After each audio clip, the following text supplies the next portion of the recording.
अगर कोई आपको नीचा दिखाना चाहता है तो इसका मतलब है कि आप उससे पहले से ही ऊपर हो। जिंदगी जीने के लिए मिली है, इससे लोग क्या सोचेंगे यह सोचने में बर्बाद मत करो। किसी के बुरे वक्त में उसका हाथ पकड़ो, सहारा दो, उसे हिम्मत दो, क्योंकि बुरा वक्त थोड़े समय में चला जाएगा लेकिन वह आपको दुआ जिंदगी भर देता रहेगा। मनुष्य सुबह से शाम तक काम करके उतना नहीं थकता जितना चिंता और क्रोध के एक क्षण में थक जाता है। संबंध परमात्मा से अच्छे बना लो तो तुम्हें किसी की ज़रूरत नहीं पड़ेगी, तुम खुद सबकी ज़रूरत बन जाओगे। सलाह देने तो हजारों आते हैं लेकिन जब साथ देने की बारी आती है तो केवल भगवान आते हैं। जीतने के बाद तो सारी दुनिया गले लगाती है, क्योंकि जो आज आपके साथ है वह कल आपके खिलाफ हो सकते हैं। बिना मतलब के कोई आपकी इज्जत नहीं करेगा, लेकिन खुद को इतना काबिल बनाओ कि लोग बिना मतलब के भी आपका इज्जत करें।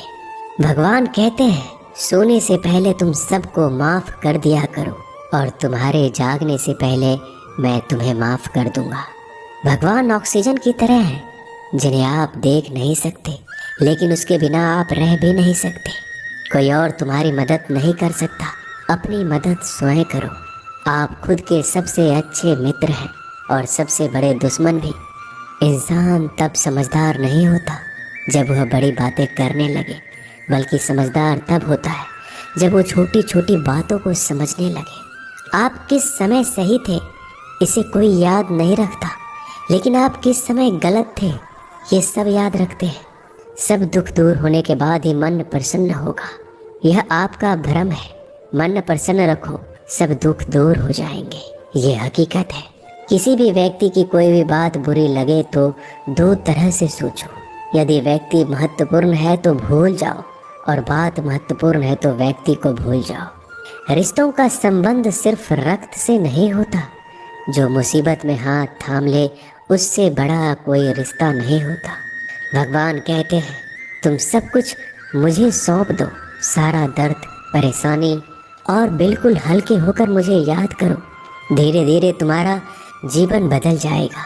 हर रोज रात को सोने से पहले भगवान को अपनी पूरी दिनचर्या बता के सोएं।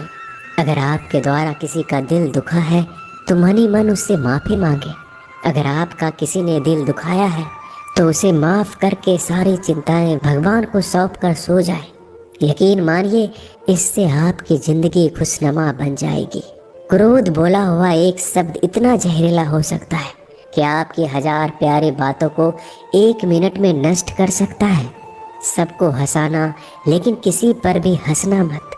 सबके दुख बांटना लेकिन किसी को दुखी मत करना। सबकी राह में दीप जलाना लेकिन किसी का दिल जलाना मत। यही जीवन की रीत है, जैसा बोओगे वैसा ही पाओगे। दुआएं और प्रार्थनाएं असंभव को भी संभव बना देती है। ईश्वर को ना हमारे तन की ज़रूरत है ना धन की, उसको तो बस पवित्र मन की ज़रूरत है।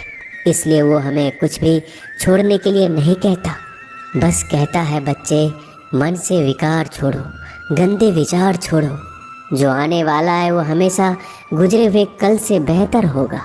यही एक सोच आपके जीवन में कभी निराशा नहीं होने देगी। झूठ कितना अजीब है, खुद बोलो तो अच्छा लगता है, दूसरे बोले तो गुस्सा आता है। खुशियाँ चाहे किसी के साथ भी बांट लो, पर गम हमेशा भरोसेमंद इंसान के साथ ही बांटना चाहिए। जीवन में समय चाहे जैसा हो, परिवार के साथ रहो तो सुख बढ़ जाता है, दुख हो तो बढ़ जाता है। सच्चा मित्र वही है जो उस समय में भी आपके साथ खड़ा हो जब सारी दुनिया आपके खिलाफ हो। आपके पास जितना भी है उसके लिए बार बार दिल से धन्यवाद कहे, हर वक्त कहे। यकीन मानिए जितना भी है वो जल्दी कई गुना हो जाएगा।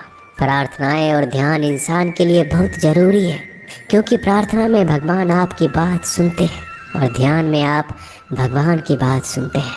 श्री कृष्ण से कितना कुछ छूटा, पहले माँ छूटी, फिर पिता छूटे, फिर जो नंद किशोर मिले वो भी छूटे, संग साथी छूटे, राधा भी छूटी, गोकुल छूटा, फिर मथुरा छूटा।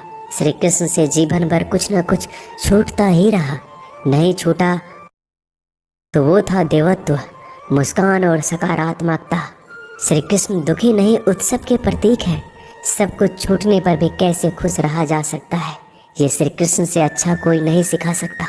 इसलिए हमेशा खुश रहे, सदा मुस्कुराते रहे। जीतने का मजा भी तभी आएगा जब लोग आपके हार का इंतजार करेंगे। गीता में लिखा है, यदि कोई आपको अच्छा लगता है तो अच्छा वो नहीं, अच्छे आप हैं।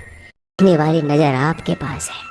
अपनी पीड़ा के लिए संसार को दोष मत दो, अपने मन को समझाओ। तुम्हारे मन का परिवर्तन ही तुम्हारे दुखों का अंत है।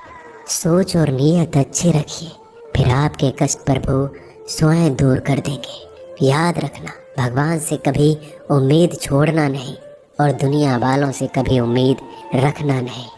सुख दुख एक सिक्के के दो पहलू है।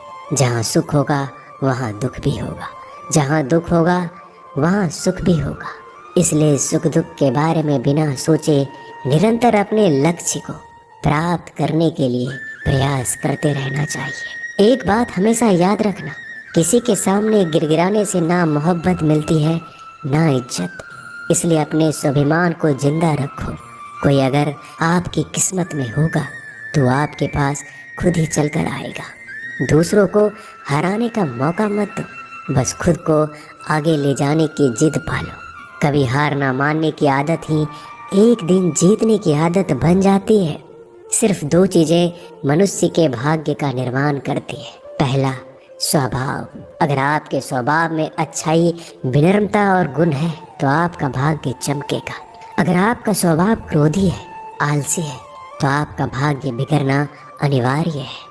इसलिए अपने स्वभाव को मधुर और आकर्षित बनाइए। दूसरा, आपकी वाणी। बोलना तो आदमी 2.5 साल की उम्र में ही सीख जाता है, परंतु कब, कहाँ और कैसे बोलना है उसे यह जिंदगी भर भी नहीं समझ। जिसे ये बोलना आ गया कि कब, कहाँ और कितना बोलना चाहिए, समझ लो उसे सफल होने के लिए कोई नहीं रोक सकता। पिता से बड़ा कोई सलाहकार नहीं, माँ की छाँव से बड़ी कोई दुनिया नहीं, भाई से अच्छा कोई भागीदार नहीं और बहन से बड़ा कोई शुभ चिंतक नहीं। इस मतलबी दुनिया से कोई मतलब ना रखो, और मतलब रखना है तो अपने मतलब से मतलब रखो। दुआएं मांगने से किसका भला होता है, मिलता तो वही है जो हमने बोया होता है। तुम नीचे गिर के देखो, कोई नहीं आएगा उठाने। तुम जड़ा उड़कर तो देखो, सब आएंगे गिराने। दोस्तों, आशा करता हूँ कि आपने इस वीडियो से बहुत सारे सीख लिए होंगे। मिलते हैं जल्दी एक नए ज्ञानवर्धक वीडियो में। धन्यवाद। अपना ख्याल रखिएगा।